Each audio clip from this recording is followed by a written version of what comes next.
Sige po, mailahin po muna tayo. Amin dakilang Diyos Ama, salamat Panginoon sa pagkakataong ito kung saan Lord kahit ulan, may bagyo Panginoon, pero patuloy Lord ang inyong pong mga anak na kayo ay hinahanap, kinikilala sa pamagitan po ng inyong pong mga salita. At sa gabing ito Panginoon, sa mga salita po ninyo na pag-aaralan, patuloy niyo po kami samahan. Banal Espiritu Santo, kayo po manguna sa amin, kayo po aming dakilang guro. Turuan niyo po kami, Lord, na sa ganun mas lalo po namin makilala ang Diyos na aming sinasamba sa Espiritu at katotohanan. Patuloy, Lord, na kami ay nagpapakumbaba at Lord, give us a fresh revelation, Lord, at nagpapanguha kami, Panginoon, humingi ng patawaran sa iyong pagkukulang. Sa ganun, Lord, kami maging karapat dapat, Panginoon, sa inyo pong harapan. Lord, patuloy pagpalain ng bawat isa sa amin. We pray also, Father God, na maging maayos, Panginoon, yung bawat internet connection, Lord, sa bawat lugar na kung saan, Lord, naka-join po dito sa aming pong Bible study. Salamat, Panginoon, sa inyo pong salita. Pagpalain niyo po ito sa pangalan ni Jesus. Amen, amen. So praise God, no? So ang ating pong pag-aaralan ngayon, ayun nga po, no, ang about sa bawat topic po natin, prayer meeting, Bible study. So lagi po tayo din magbabase sa ating Bible reading, no? Hindi naman po ano lang yun, halimbawa ngayon, no? Kung ibig sabihin isang linggo, within a week na po yun. Kung alin po doon yung nagrema sa inyo habang tayo po ay ayun nga, binabasa po natin yung salita ng Diyos, ano? Doon po sa ayun nga, sa ating Bible study. Sige po, ang ating pong pag-aaralan na kanina po na ibahagi ni Sister Noemi, no, yung sa Acts 11, no?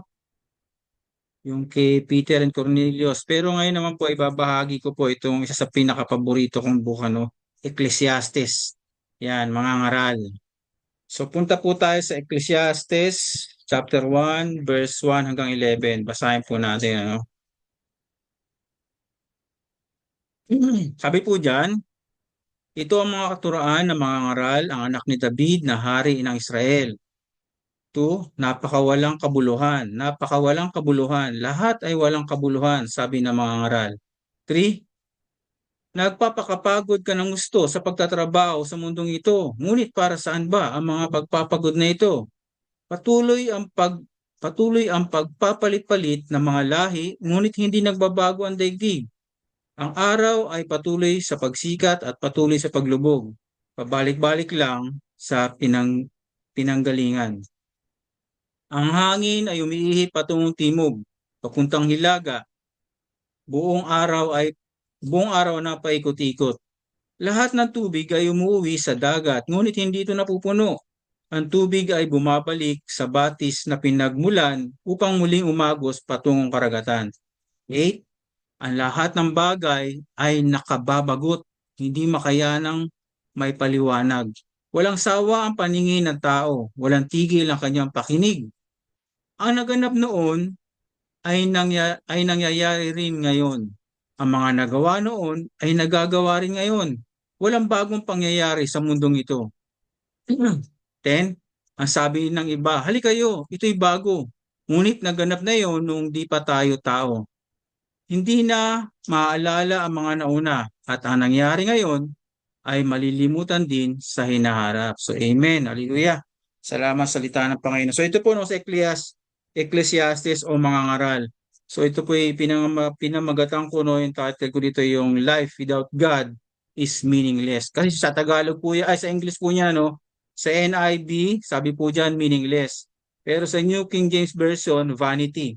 Vanity, vanity. So, yan po nakalagay po dyan, no. So, yan, ayan, NIV. Pero sa New King James, no, vanity of vanity, says the preacher. Vanity of vanities, all is vanity. So, walang kabuluhan daw, Grabe yung panimula na sinabi nitong mga ngaral. So, para po sa akin, itong Book of Ecclesiastes, so para po sa akin, masasabi ko itong isang problematic book, no? Kasi po dito po, no, dito maraming mga Kristiyano, I believe, lalo ako nung umpisa kong binabasa ito, una kong binasa nga ito, umpisa pa lang, sabi ko, wala palang kabuluhan ng buhay. Ba't ko pa babasahin itong librong ito, no? So, minsan natanong ko ba't ba naisama pa itong the Book of Ecclesiastes sa compilation na isang na nga sa Bible. So marami po mga Kristiyano, ina po ako diyan nung kumbaga nung una na binabasa ko diyan, masyado po akong trouble po sa akin yan yung Book of Ecclesiastes kasi nga dito pa lang sa umpisa sinabi diyan dineclare kaagad dineclare kaagad nung nagsulat. Sabi niya, napakawalang kabuluhan, no? Napakawalang kabuluhan, lahat ay walang kabuluhan, no? Sinabi niya ng mga ngaral. At dito, makikita natin, no, may mga ganitong, ito yung pag-iisip na nagsulat nito, para sa akin lang, maaari kasi yun yung unang experience ko na binabasa ko to. Masyadong sa yung tinawag ko po yung yung word na tawag dito, hinahanap ko yung pinaka-meaning niya. Yun nga, parang hindi, yung laging negatibo yung iniisip niya. Yung kumbaga, hindi pa nag-uumpisa tawag dito, yung problema kagad ang hinahanap o tinitingnan. Yung nga, pessimistic, no, yung tinatawag.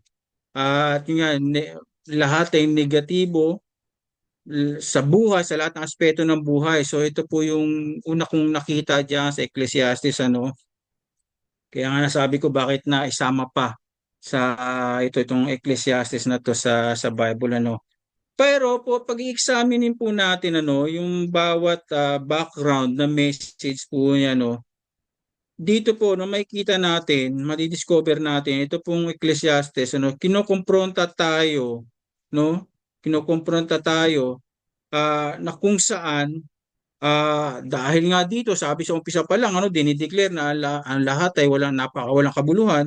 Pero yung bawat teksto po niya, may mga background po yan na kung saan yung libro ding ito, yung bawat context po niya, pumapatungo sa isang tao na kung saan pag wala kang ang Diyos, talagang wala kang kabuluhan. No? Kaya nga pinangamatan ko siyang life without God is meaningless. So yan po yan at dito po sa Book of Ecclesiastes, sino po ba nakatapos nito, nakapagbasa na po, no? Maganda po ito, lalo na umpisa-pisa pa lang po ano lang po ito, 12 chapter lang po, no? So, pwede nyo pong basahin within a day rin, Dito po makikita natin, tinakil lahat ng issue ng buhay, Diyan, yung mundo, uminakagad dyan, yung mundo, ano ba yung nangyayari sa mundo, yung wisdom, yung kayamanan, yung tawag dito, sa politics, nandiyan din, yung kamatayan, yan, marami yan, nandiyan, sa kaibigan, sa religion,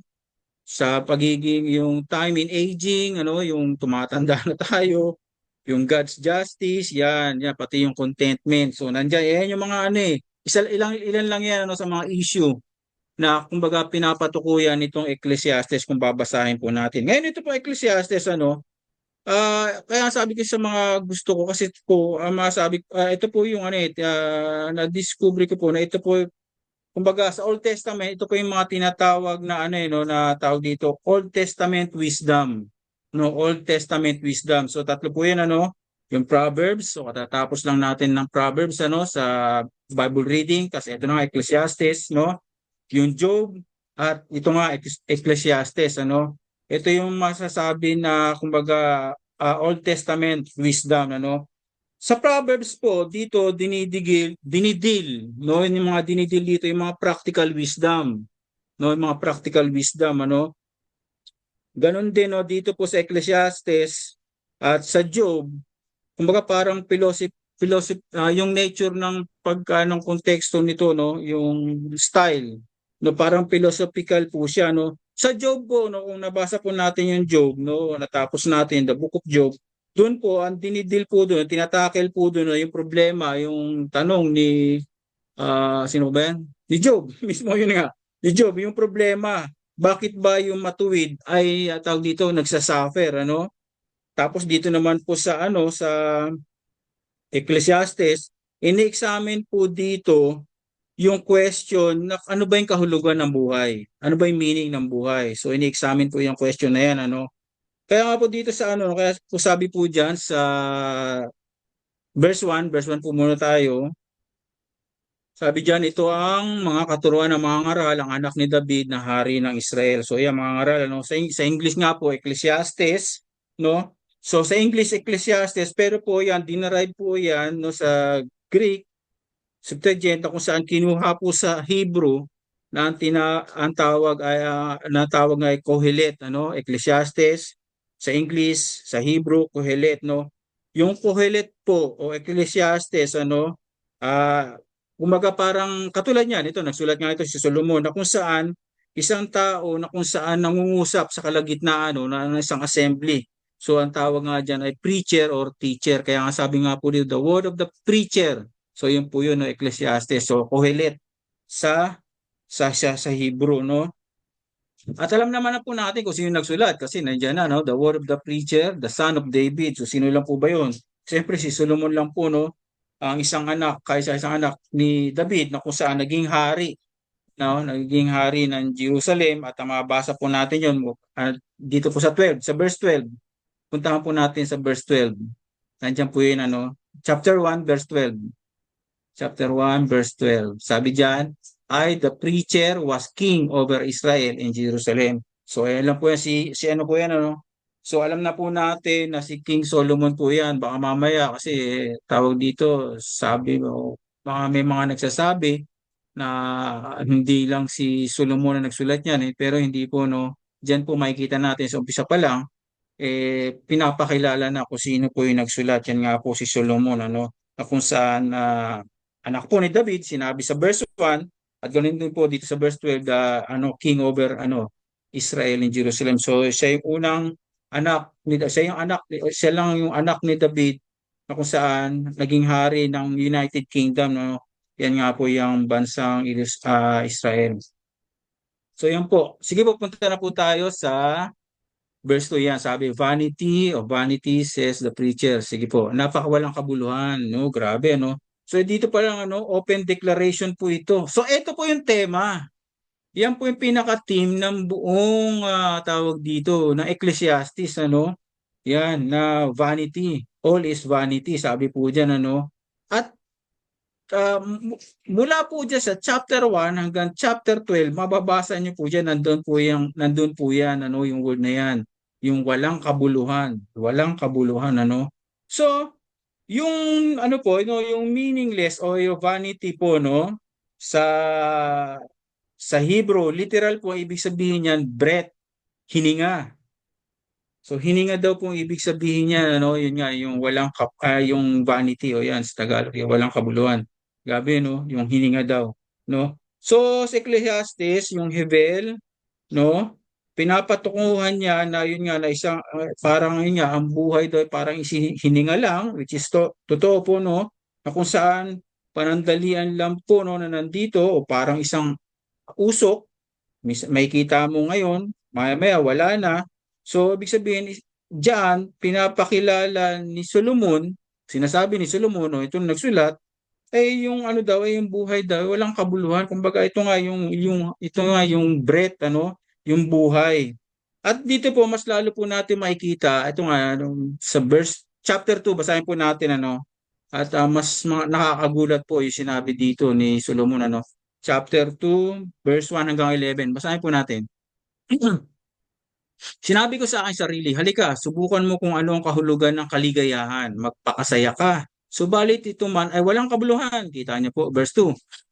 Ang halakhak ay ipinalagay kong kahangalan at ang kaligayahan ay walang kabuluhan. Sa pagnanasa kong makamit ang karunungan, ipinasya kong magpakalasing sa alak. Sa loob-loob ko ito na ang pinakamainam na dapat gawin ng tao sa maikling panahong ilalagi niya sa mundong ito. 4. Naagawa ako ng mga dakilang bagay, nakapagpatayo ako ng malalaking bahay at ginawa kong ubasan ang paligid nito. 5.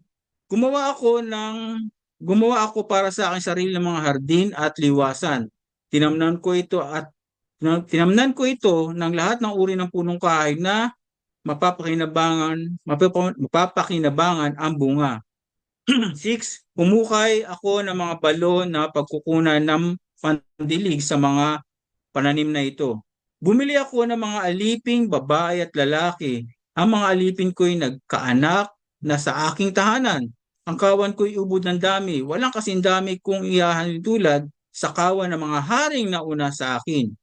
8. excuse. Nakaipon ako ng napakaraming pilak at ginto mula pa sa mga lupain na sasakupan ko. Marami akong mga awit na babae at lalaki. Marami akong asawa at pawang magaganda. Wala nang hahanapin pa ang isang lalaki, lalo na kung tungkol din lang sa babae. Higit akong dinakila kaysa sino mang haring nauna sa akin. Taglay ko pa rin ang aking karunungan. Wala akong ginustong hindi ko nakuha at ginawa ko ang lahat ng aking magustuhan. Nalulugod ako sa aking mga ginawa at yun ang pinakagantimpala ng aking mga pinagpaguran. 11. Ito po, pakinggan niyo po ah. Sabi po dito, pagkatapos, inisip kong mabuti mga ginawa ko at ang pagod ng aking pinuhunan. Nakita ko ang lahat ay pawang walang kabuluhan, tulad lang ito na paghahabol sa hangin. Breath, no, hangin. So parang ganun lang kita niyo po, no? Ewan po, naunawaan niyo po ba yung binasa natin? Si Solomon dito, hari, no? Nung panahon niya, siya yung pinakamakapangyarihan hari, pinakamayaman, pinakamatalino, no? Nung panahon niya, no? At dito, sa simula pa lang na kanyang ng kanyang sinulat, sinabi niya ang lahat ay walang kabuluhan. Pagdating dito sa chapter 2 at dito nga sa verse 11, nabasa natin doon yung mga accomplishment man nagawa niya, kung anong meron siya, no, yung siya na siguro lalo na sa asawa, sa babae siya na pinakamarami. Pero at the end of the day, sinabi niya, no, walang kabuluhan. Tulad lang ito ng paghahabol sa hangin. So grabe ano. Dito po sinasabi po dito ng mga ngaral, ito po no, ni Haring Solomon, no, ng Ecclesiastes, no, na ang lahat ng bagay po, no, ang lahat ng bagay po dito sa mundo na walang halaga, no, ay wala talagang halaga, no. Ibig sabihin, lahat ng bagay po dito na walang hanggang halaga, no, walang eternal value, no, wala po nga talaga itong real value. Naunawa po natin mga kapatid. Kasi lahat po ito, lahat ng sinabi niya dito lilipas eh. So hindi po ito kumbaga hindi po ito pang matagalan, no? Lahat po talaga ay mawawala. Kaya katulad nga sinabi niya diyan, no? Tulad lang ito ng paghahabol sa hangin, no? Totoo. Lahat po na nandito sa mundo ay mga panandalian lang at kaya nga po no yung kanyang final, no, yung final analysis niya ay pointless, no? Para lang tulad lang ito ng paghahabol sa hangin. Amen po ba? Mahawakan ba natin yung hangin? Magagrasp ba natin yan? Kailangan nga natin yung hangin. Pag nawalan na tayo ng hangin, nga, no, yung breath, no, yung ganyan, wala na. Wala na talagang kabuluhan ng buhay, ano? So dito po, nung panahon po nito, nung Solomon, nung siya nung kanyang paghahari po, nung masabi natin sa yung kanyang paghahari, no? Nasa golden age, no? Pero nandoon, si Solomon, sinasabi niya sa mga tao, sa atin ngayon, sa kapanahunan, kaya niya sinulat ito no, para mayroon po tayong matutunan, na para maunawaan po natin yung success po, tandaan niyo po, yung success sa lahat ng aspeto ng buhay po natin, yung success, prosperity po, no, hindi po yan nagtatagal.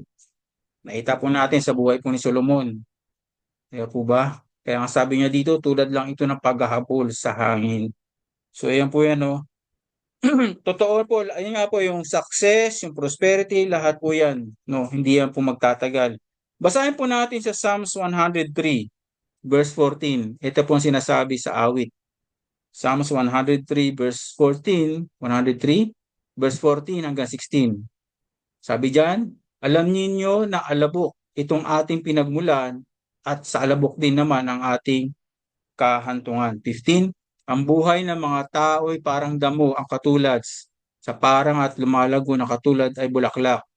16, nawawala at nalalagas kapag ito'y nahanginan. Nawawala na nga ito at hindi na mamamasdan. So, ibig sabihin dito, no, yung flower dito, yung mga, ayan, yung bulaklak na yan, nirepresenta niya yung kagandahan, no, yung pagiging niya, yung success and prosperity. So, lahat daw yan ay mawawala, no, mawawala at nalalagas kapag ito'y nahanginan. So punta rin po tayo sa Isaiah chapter 40 verse 6 and 8. Ito rin po ang sabi sa Isaiah chapter 40 verse 6 and 8, sabi diyan, magpahayag ka, sabi ng tinig. Ano ang ipapahayag ko? Tanong ko. Sumagot siya, ipahayag mo ang lahat ng tao ay tulad ng damo. Ang kanyang buhay tulad lamang ng bulaklak sa parang. 7. Natutuyo ang damo, kumukupas ang mga bulaklak kapag sila'y mahipan ng hangin mula kay Yahweh. Tunay nga ang tayo tulad ng damo. 8. O ang damoy nalalanta at kumukupas ang mga bulaklak, ngunit ang salita ng ating Diyos ay manatil magpakailanman. Amen. So lahat po ng mga ano mang meron sa ating buhay na kumbaga yan nga yung ah, um, sa ating buhay nga po no ano man meron po no yung kaginawaan o yung mga accomplishment po natin ang lahat po yan ay mawawala, pero ito po mananatili, sabi ng Panginoon, yung kanya pong salita, no. Ganun din po sa James 4:14. Sabi po diyan sa James 4:14, sabi diyan, ni hindi nga ninyo alam kung ano mangyayari sa inyo sa araw ng bukas. Ang buhay ninyo ay parang usok lamang, sandaling lumilitaw at agad nawawala. So amen. So yan daw ang buhay, katulad sinabi ni Solomon, ano, doon sa ano nga sa verse 12, ano. So yan nga po, katulad po na sabi ko, no, lahat po ng accomplishment po ng tao, no, yung mga nauna sa atin hanggang sa ngayon sa mga kasalukuyan, no, lahat po yan, isang araw po yan mawawala, no? Katulad po ni King David, bago niya ipinasa ang paghahari kay Solomon, nandoon inihanda niya na lahat, no? Lalo na sa pagpapagawa ng templo. So si Solomon na pinakamayaman na tao, no? Pero after po noon, ano, nawala. Kumbaga nasamsam lahat. Nung matapos siya maghari, pumalit ang ano, nahati ang Israel, both po no ng kingdom, no, Northern Kingdom, Southern Kingdom, lahat po ng kanilang kayamanan ay nasamsam, no, dahil nga sinakop sila ng mga ibang lahi, ano. So yan po, no. So yun po, no, lahat po ng mga accomplishment po natin sa araw yan po ay mawawala, at dapat po natin itong malaman, ano, kailangan malaman po natin ito sa ating puso't isipan, na sa ganun makapamuhay po tayo ng tama, makapagdesisyon tayo ng tama, lumakad tayo ng tama ayon sa kalooban ng ganun. Dahil kung hindi po, magiging mayabang po tayo. Totoo po yan. No? Kung hindi tayo aware na kung saan nagiging matatanyag ka na, nasa taas ka na, yumaman ka na, tumalino ka na, kung ano pa man ay nasa tuktok ka na, at hindi mo namamalayan, no, at nakikita mo na lang yung puro sarili mo. Totoo, no, magiging proud ka na, magiging self-sufficient ka na, dahil sa yung mga nakatagumpayan na nagawa mo. At ito po rin po, no, pag ikaw ay na-fail o pumalpak o yun nga, ayun nga, bumaksak, nandoon talagang halos hindi mo ito matanggap, no, na kung minsan nga yun nga ay kakakitil mo na ng iyong pong buhay. Dito po si Solomon, ano, yung goal po ni Solomon, sinasabi lang dito, no, kumbaga sa chapter 1 pa lang po tayo, no, pero ay doon nga, doon lalo na sa chapter 2 na binasa natin, ano, verse 1 to 11. So isa lang po iyon, ano, isa lang po iyan. Kung babasahin pa po natin yan, lahat po ng issue nandiyan, ano, lalo sa chapter 1, yung sumunod sa mga succeeding verses, about po yan sa wisdom, yung sunod sa wealth, yan na, about sa politics. So mababasa niyo po yan diyan, ano, kung ito sa mga susunod na araw. Nawa po ano po tayo, no? Makasunod po tayo, no, sa ating Bible reading. Yun nga. At dito nga po yung goal po ni Solomon, na kung saan pinapakita po dito lahat po ng earthly possession po, accomplishment po, no, lahat po yan ay meaningless. Yan po ang sinasabi lang po dyan ng Solomon, ano. Kaya nga po dyan, pawang walang kabuluhan, tulad lang ito ng paghahabol sa hangin, ano. So lahat po yan ang meaningless, ano. Magkakaroon lang po ng meaning po iyan pag yung pinupursu po natin, no, ay ating Panginoon. Amen po ba? Dahil sa Diyos o sa ating Panginoon, kay Jesus Christ lang, no, doon natin mararanasan yung tunay na satisfaction na hinahanap po natin. Amen? At ganoon din, ano, sa Kanya dapat yung ating buhay, ano man yung ating ginagawa, iniisip, ano, kailangan ino-honor po natin, ina-acknowledge po natin ang ating Panginoon. Amen po ba? Na sa ganoon, lahat ng ating pagpapagal o ating ginagawa ay may kabuluhan. Amen po ba? So sige po, balik po tayo sa chapter 1, verse 3 na po tayo. Sabi dito, no? Number 3, basahin po natin ulit ano, hanggang 11. Sabi diyan, nagpapakapagod ka ng gusto sa pagtatrabaho sa mundong ito, ngunit para saan ba ang pagpapagod na ito? So dito pa lang muna tayo, no? Sabi po diyan, ano, o nga, nagpapakapagod. Eh, ano po natin nga sa English, medyo maganda sa English eh. New King James Version po.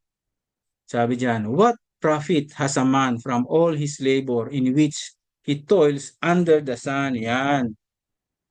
So makikita natin na yung first glance po ng declaration ng Ecclesiastes o nagsulat o yung author po ng Ecclesiastes, mabasa natin doon no, yung tema, no? Nung Ecclesiastes, itong book na to, yun nga daw sabi, all is vanity. Nabasa natin yan sa verse 2, no? All is vanity. Kumbaga, kung titingnan natin, negative ka agad, di ba? Sabi niya, lahat ay walang kabuluhan. So, siyempre, sa unang magbabasa, lalo na ako, nung una kong binasa, oo nga, negatibo siya, no? Pero kung titingnan natin na maigi, no? Yung mga ang mga following verse po nito, lalo na po ito, no? What profit has a man from all his labor in which he toils under the sun? Dito, sinabi niya dito, under the sun, no? Kumbaga, ano ba sa Tagalog nun? Dito ko lang po basahin na, huwag yun na po pagpapahirap sa mundong ito, no? Sige nga po, Tagalog natin. 3 TPB kasi yung ano ko dito eh. Nagpapakapagod ka ng gusto sa pagtatrabaho yun sa mundong ito, no? Sa ito, kumbaga yung nga sa mundong ito, no? Dito po sa Ecclesiastes, to pong balik po tayo sa New King James. Sorry po New King James. Yung under the sun, dito nyo lang po mababasa yan sa Ecclesiastes, no? Kung saan ginamit po siya 29 times, no? Tawag dito. Na kung saan, dito po, kinaklarify po ng author yung perspective ng buhay, no? Na ibig sabihin na yung yung meaning ng mga ng buhay o lahat ng bagay nandito sa mundong ito ay panandalian lamang, no? At ganoon din yung mga accomplishment natin at lahat po ito ay walang eternal worth. Amen po ba? So ang tao, ibig sabihin niya nga, yung kumbaga, nung dumating yung word na to under the sun, kasi kung babasahin natin sa verse 2, sabi doon, lahat ay walang kabuluhan. Di ba po ba? Lahat ay walang kabuluhan. Pero pagdating dito sa verse 3, ginamit niya dito yung word nga, no, kumbaga yung what profit of a man from all his labor which he toils under the sun, no? So ibig sabihin po, no, nagkaroon po siya ng perspective na kung saan yung meaning po ng earthly existence po, yun nga, parandalian lamang at lahat po ng ating worldly accomplishment po, no, wala po iyang eternal worth, no? Sabi po diyan, what profit has a man from all his labor? Sabi niya, what profit has a man from all his labor? So naalala ko lang po sinabi ng ating Panginoon Kristo, no, sa Mark 8:36-37, sinabi ng ating Panginoon Kristo doon, for what will profit a man if he gains the whole world and loses his own soul? Ayan po ba? 37, sabi dyan, or what will a man give in exchange for his soul? Totoo po, mga kapatid, no? Kumbaga, totoo, yes, no? You gain the whole world, sabi dyan, no? Makamtan man lahat ng nasa mundo, ba, pero lahat po yan ay temporary lang, no? At hindi mo yan ay papalit, no? Cannot be exchanged for our soul. Amen po ba? So, nandoon po sa ating buhay, masabi natin, oo, nag-gain ka nandito sa lahat nandito sa mundo. Kasi nga, napakasarap po ng ng buhay na, yung pleasure ba? Yung pleasurable life. Amen po ba? Napakasarap din po kasi siyempre yan, di ba?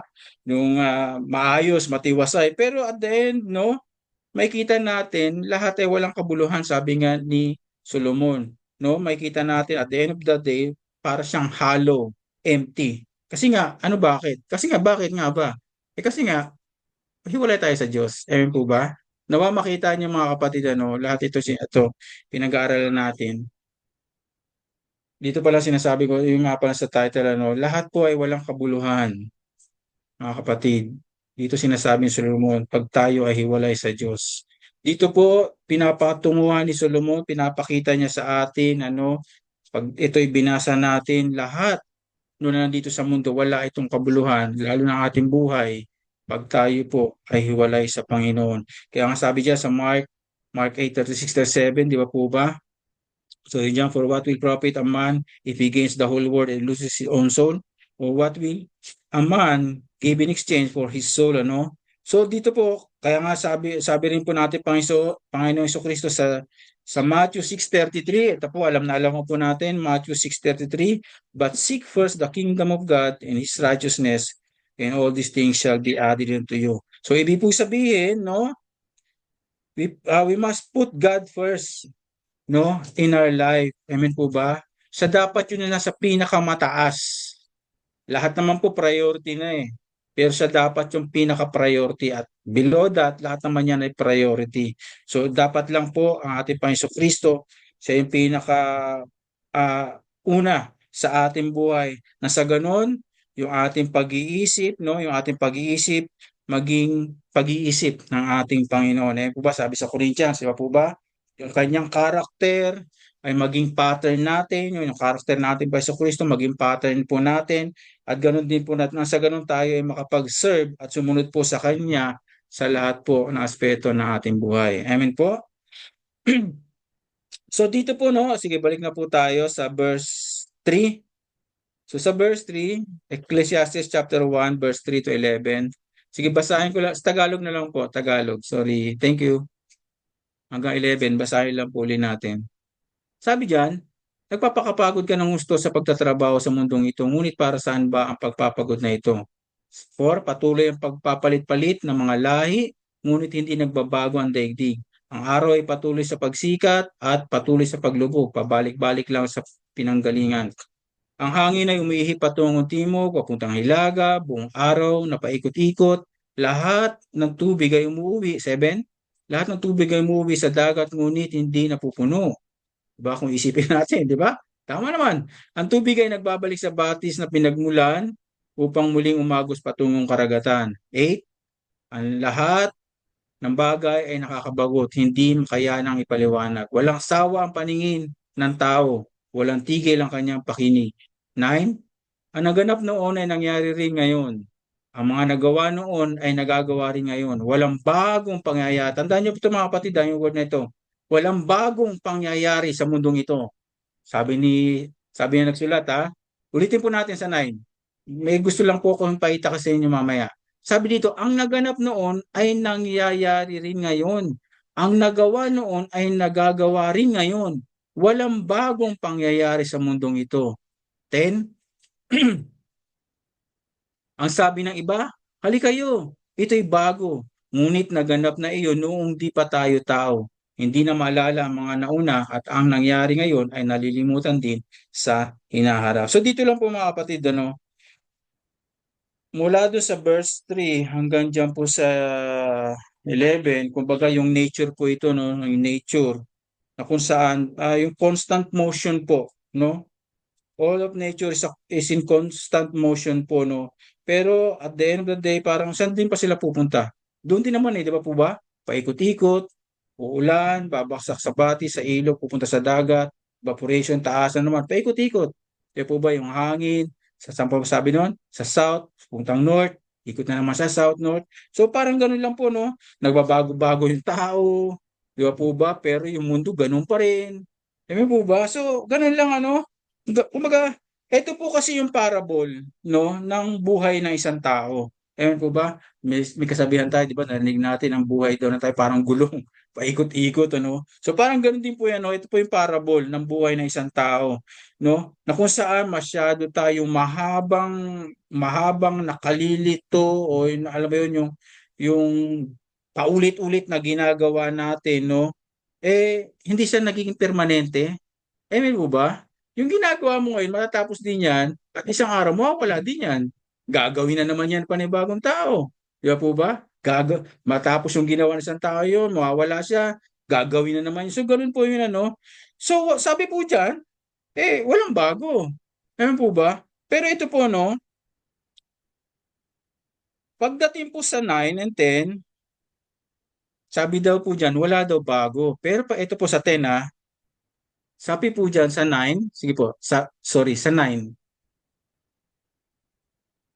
Ang naganap na yung nangyari ngayon, ang nagawa noon ay nagagawa rin ngayon. Katulad nga sinabi ko kanina, walang bagong pangyayari sa mundong ito.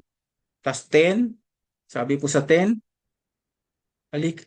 ang sabi ng iba, halik kayo, ito'y bago. Ngunit naganap na iyon noong di pa tayo tao. So, sa iba sabi, oh, ito daw bago, pero hindi, naganap na yan eh. So, sinasabi dito, no, dito, pag sinabi pong bago o new, hindi naman ito ibig sabihin na yung unfamiliar ka, no? Ito po, ibig sabihin, ito po, ibig sabihin siya, fresh.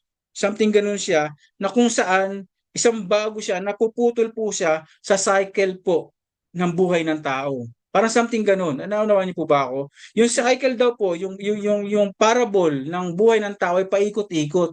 Ngayon, itong bago daw na ito daw dapat yung puputol sa cycle ng tao. At sino po yun? Ito, sa sinasabi po ni Solomon, nagsulat po nito, sabi niya, walang bago. Walang bago. Yung nangyari noon, nangyari ngayon, paulit-ulit lang. No?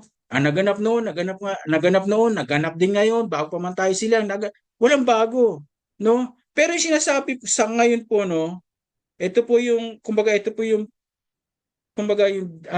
talagang kailangan ng tao, no? Na yung dinidescribe po dito, makukuha lang daw natin itong bagong itong new, no, sa pamamagitan po ng ating Panginoon Kristo. Itong bagong ito daw yung puputol sa paikot-ikot na cycle ng buhay ng tao pag pumasok ang bagong ito. Ano po ba ibig ko sabihin, ano? Kaya ko po pinaulit po sa inyo kasi ito po yung revelation ng Panginoon. Totoo, pag wala po tayong Kristo sa ating buhay, no? Ang buhay po natin ay paikot-ikot lang. Papasa natin sa ating mga anak, ang buhay niya magiging paikot-ikot lang. Pero kung sa cycle po ng buhay na yon ay papasok si Kristo, magkakaroon po ng bago. Dito po tayo papasok, no? Sa ating Panginoon sa Kristo, nasa Kanya po lahat ng kasagutan. Ito pong Ecclesiastes, marami po mga tanong dito. Kumbaga tayo ito yung una ko eh. Kumbaga, sabi paano naging walang kabuluhan ng buhay? Yun pa yung una kong tanong, una kong binabasa ito, no? Pero, sa ating Panginoon sa Kristo, no? Sa dami ng tanong, mas marami yung kasagutan para po sa kanya. At dito po, no, dito nakita ko yung revelasyon ng Diyos na totoo, sinabi na nagsulat, walang bago. Totoo, sa isang tao, sa isang pamilya na walang Kristo, ay wala talagang bago. Pero sa isang tao na merong Kristo, no, merong bago. Amen po ba? Dahil diyan, nung tayo ay nakipag-isa sa ating Panginoon Kristo, naging Panginoon natin siya at sariling tagapagligtas, nagkaroon tayo ng new covenant. Saan natin mababasa yung new covenant, no? Mamaya gagawin po natin yan, di ba po ba?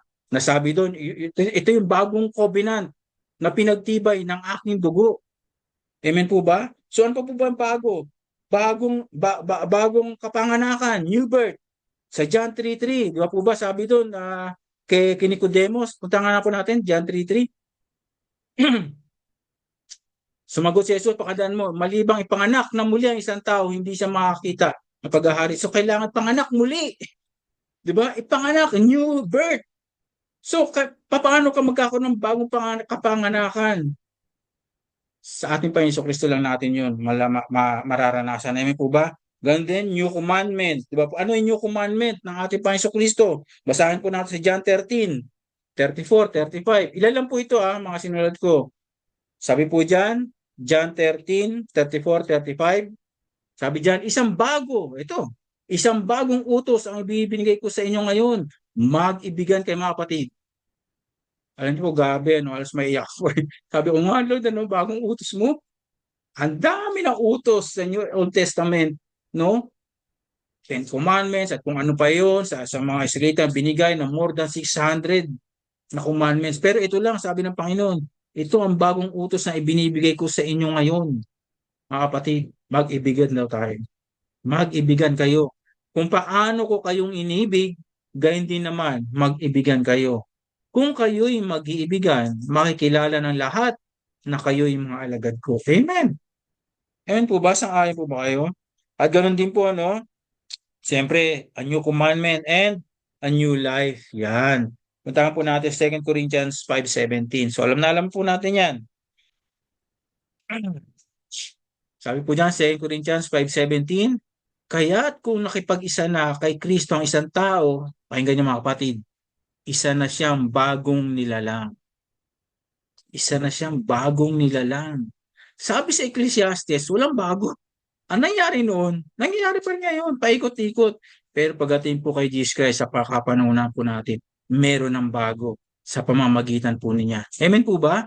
Kaya kung ikaw po, kung ako po, yung lumang Jimmy ko, eto na ako ngayon, yung bagong Jimmy. Ganyan din po kayo mga kapatid. Kaya kung nakipag-isa na kay Kristo ang isang tao, isa na siyang bagong nilang, pakinggan niyo mga kapatid ha, nakipag-isa na kay Kristo. Ibig sabihin, kailangan may transformation. Hindi lang po binanggit ang ating bibig na siya ay ating Diyos at sariling tagapagligtas. Kasi wala pong mababago sa atin kung sa bibig lang. Kailangan po may mababago yan sa ating buhay. Amen po ba? Kung tayo po sinusunod natin yung kanyang mga salita. Isa na siyang bagong nilalang, wala na ang dati niyang pagkatao.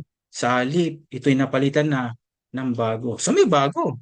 Amen po ba? May bago. So dito lang po, no? At tayo po, sa kasulukuyan po natin, ano po, punta po natin sa Romans 8:22.